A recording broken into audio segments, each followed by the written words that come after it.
വേഗം വരുന്നവനായ യേശുക്രിസ്തുവിന്റെ നാമത്തിൽ ദൈനംദിന അപ്പം എന്ന അനുദിന വചനചിന്തയിലേക്ക് ഏവർക്കും സ്വാഗതം. ഇന്ന് സഭയെ സ്നേഹിക്കുക എന്ന വിഷയത്തെ ആസ്പദമാക്കി ചില കാര്യങ്ങളെ നമുക്ക് ചിന്തിക്കാം. അതിനാധാരമായൊരു വാക്യം വായിക്കാം. എഫേസ്യർ 5 25 ഭർത്താക്കന്മാരെ, ക്രിസ്തുവും സഭയെ സ്നേഹിച്ചതുപോലെ നിങ്ങളുടെ ഭാര്യമാരെ സ്നേഹിപ്പീൻ. സഭ സ്ഥാപിച്ചത് കർത്താവാണ്. അതുകൊണ്ട് ഓരോ ദൈവമക്കളും സഭയെ സ്നേഹിക്കണം. കർത്താവ് സ്വന്തം രക്തത്താൽ സഭയെ വിലയ്ക്ക് വാങ്ങിയെന്ന് അപ്പോസ്തല പ്രവൃത്തികൾ 20 28 നമുക്ക് കാണാൻ കഴിയും. അതുപോലെ തന്നെ രക്ഷ പ്രാപിക്കുന്നവരെ കർത്താവ് ദിനംപ്രതി സഭയിൽ ചേർക്കുന്നു എന്ന് അപ്പോസ്തല പ്രവൃത്തികൾ 2 47 നമുക്ക് കാണാൻ കഴിയും. സഭ എന്നത് വിശ്വാസികളുടെ കൂട്ടായ്മയാണ്. കർത്താവിനെ ആത്മാവിലും സത്യത്തിലും ആരാധിക്കുന്നതിനായി എല്ലാ ദൈവമക്കളും സഹോദരി സഹോദരന്മാരായി ഒത്തുചേരുന്ന സ്ഥലമാണത്. ഒരിക്കൽ ഒരു പഴയ മാസികയിൽ ഒരു ദേവദാസൻ എഴുതിയ ശക്തമായ പ്രാർത്ഥന ഞാൻ വായിക്കുവാനിടയായി. അതിപ്രകാരം വായിക്കുന്നു: സ്നേഹമുള്ള സ്വർഗീയ പിതാവേ, നിങ്ങൾ സ്നേഹമായതിനാൽ നീ പരസ്പരം സ്നേഹിക്കാൻ ഞങ്ങളെ പഠിപ്പിച്ചു. എന്നാൽ നിന്റെ മക്കൾ എന്ന് വിളിക്കപ്പെടുന്ന ഞങ്ങൾക്ക് പരസ്പരം സ്നേഹമില്ല.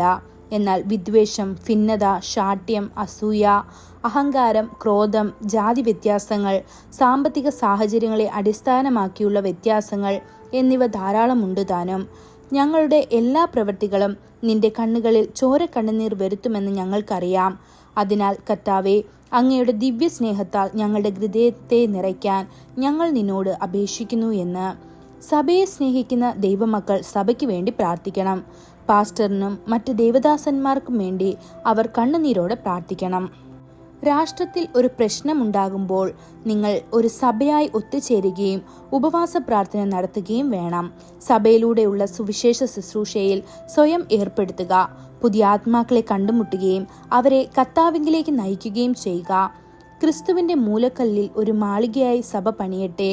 അപ്പോസ്തലന്മാരുടെ ഉപദേശങ്ങൾ എന്ന അടിത്തറയിലും കർത്താവ് തന്നെയാണ് പ്രധാന ഇടയനും സഭയെ നയിക്കുന്നതും. ക്രിസ്തു തലയും സഭ ശരീരവുമാണ്.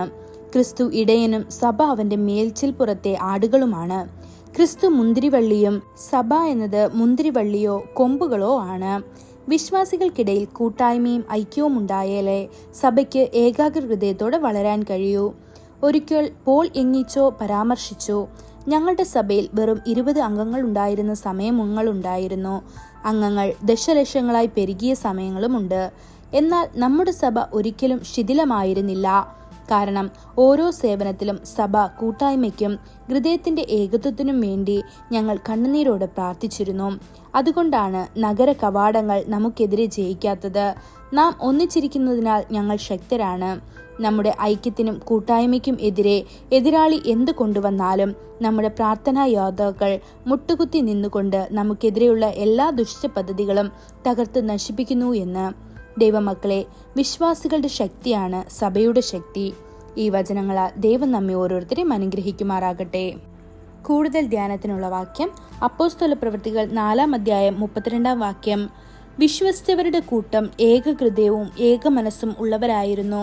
തനിക്കുള്ളതൊന്നും സ്വന്തം എന്ന് ആരും പറഞ്ഞില്ല. സകലവും അവർക്ക് പൊതുവായിരുന്നു. ഇന്നത്തെ ബൈബിൾ വായന രാവിലെ 1 രാജാക്കന്മാർ 1-2 വൈകുന്നേരം ലൂക്കോസ് 19 28 മുതൽ 48 വരെയുള്ള വാക്യങ്ങൾ. ആമേൻ.